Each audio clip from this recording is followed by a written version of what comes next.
복된 인생을 살자라는 제목의 말씀으로 함께 은혜를 나누고자 합니다. 이제 여러분들은 내일부터 아마도 이 이야기를 많이 들을 것입니다.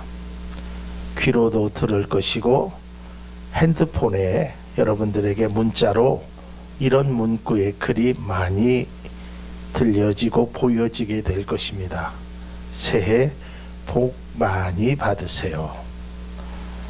우리가 물론 우리는 새해를 2번 맞이하지요. 1월 1일도 새해고 또 민족의 설날인 올해는 1월 달에 있습니다. 그래서 어른들에게도 절할 때도 그렇고 사람들에게 만날 때도 새해 복 많이 받으세요. 복을 받는다. 이 좋은 이야기죠. 특별히 우리나라 사람은요, 이 복에 대한 갈구가 굉장합니다. 요즘은 좀 그런 것들이 덜 하지만 예전에는요, 이 복자가 여러분들의 먹는 숟갈과 젓갈에도 복자가 쓰여져 있었습니다. 우리가 인식하지 못해서 그렇죠. 여러분의 벽에도 옛날에는 복자가 쓰여져 있었습니다. 그러니까 이 복이라는 것은 나쁜 것이 아닙니다. 참 복은 좋은 것이죠. 또 뿐만 아니라 성경에 보면 여호와는 너희에게 복을 주시기를 원하신다라고 기록되어 있습니다. 이 복을 받는 것, 이건 굉장히 중요합니다. 그런데 중요한 것은 우리가 어떤 복을 받느냐가 중요한 것입니다. 아니, 엄밀히 말해서 무엇이 복이냐라는 것이 더 중요하다라는 것이죠. 어떤 것이 복이냐? 돈이 복일까? 또 어떤 권력이 복일까? 돈이 복이 되지요. 권력도 복이 되지요. 그러나 돈이 어떤 사람에게는 복이 될 수 있지만 어떤 사람에게는 오히려 화가 될 수 있다는 것입니다. 우리는 보통 생각하기를 무엇인가를 얻게 되면 그게 복이라고 생각합니다. 그러나 성경이 말하는 복은 그것이 아닙니다. 성경이 말하는 것은 네가 복을 받아라라고 어떠한 것이 무에서 유를 이렇게 주는 것이 아니라 성경이 말하는 엄밀한 복은 네가 복된 사람이 되라라는 거예요. 제가 새해부터 예수님의 말씀하신 산상수훈의 팔복에 관해서 오후 예배에 설교를 할 겁니다.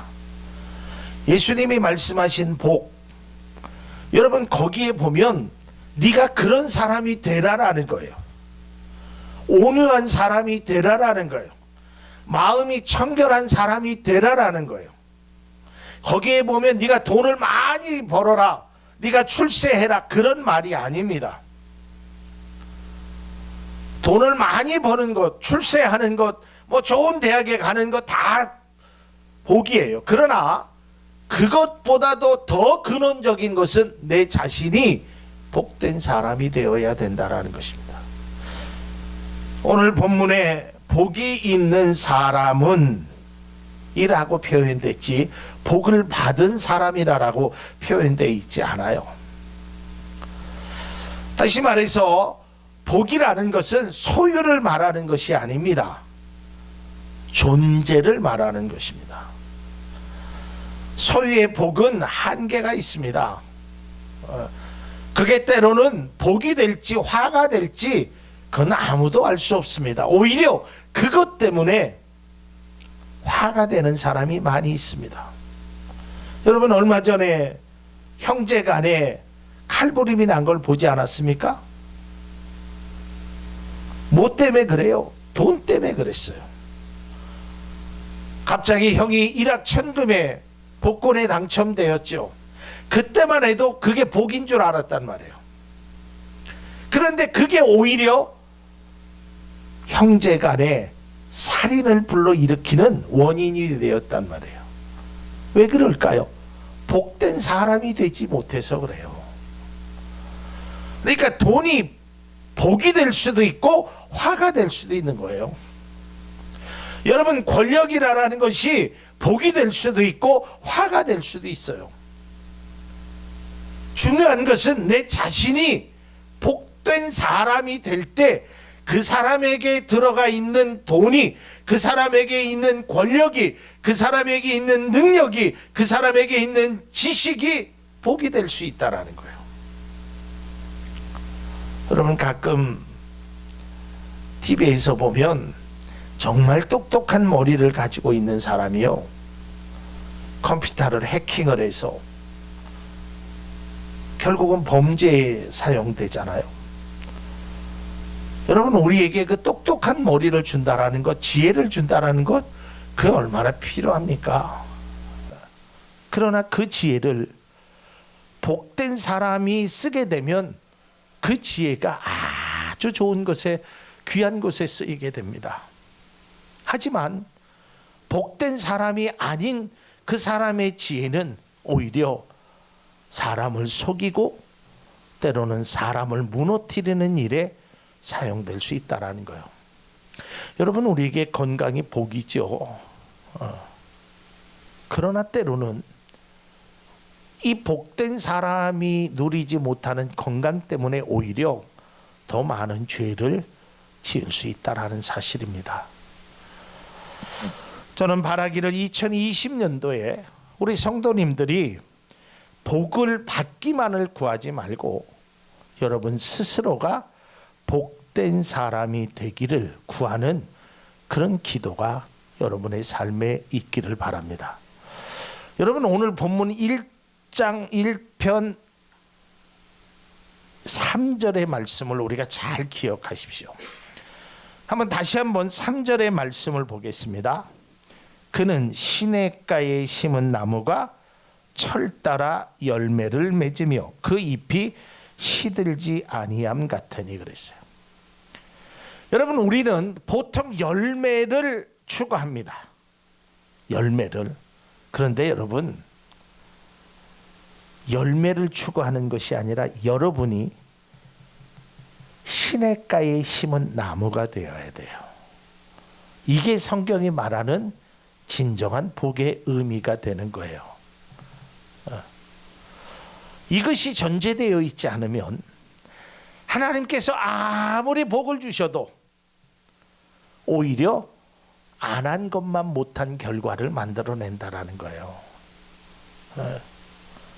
저 아는 사람도 그때 그 일이 아니었다면 내가 이렇게 되지는 않을 걸.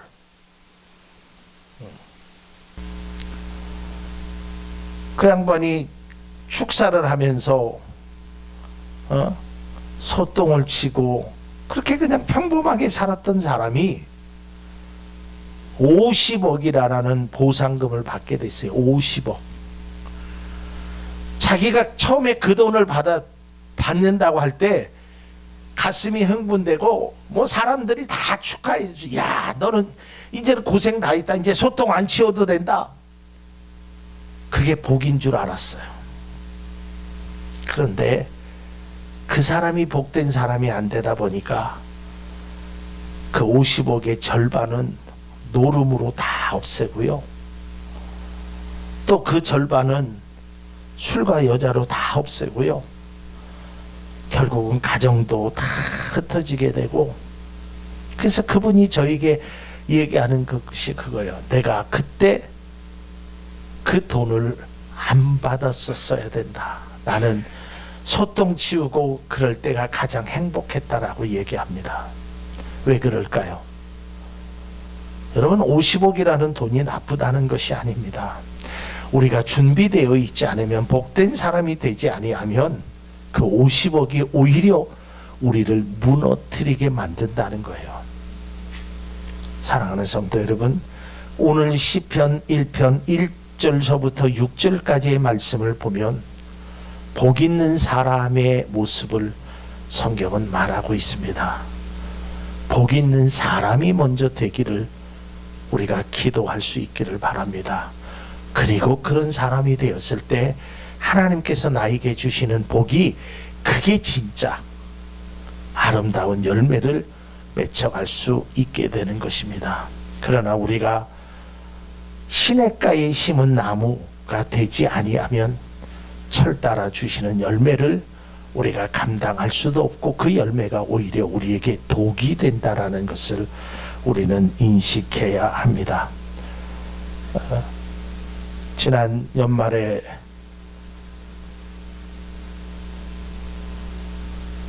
우리 장로님이 간증하였듯이 돈을 쫓아가면 안 된다고 이야기를 하셨죠.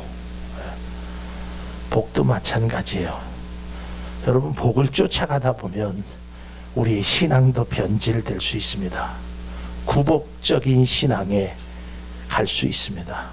여러분, 우리는 복을 쫓아가는 사람이 아니라 복된 사람이 먼저 되어야 한다라는 것입니다. 복된 사람이 되어야 합니다. 그러면 복은 여러분의 삶 속에 따라오게끔 되어 있습니다. 2020년도 우리가 복을 받기보다는 복된 사람이 되기 위하여 먼저 기도하고 그런 마음의 준비로 2020년도를 맞이하며 우리가 2020년도에는 꼭 복된 인생, 복된 삶, 열매만을 추구하는 것이 아니라 우리 스스로가 시냇가에 심은 나무와 같은 그러한 복된 존재로 살아갈 수 있기를 주님의 이름으로 축복합니다.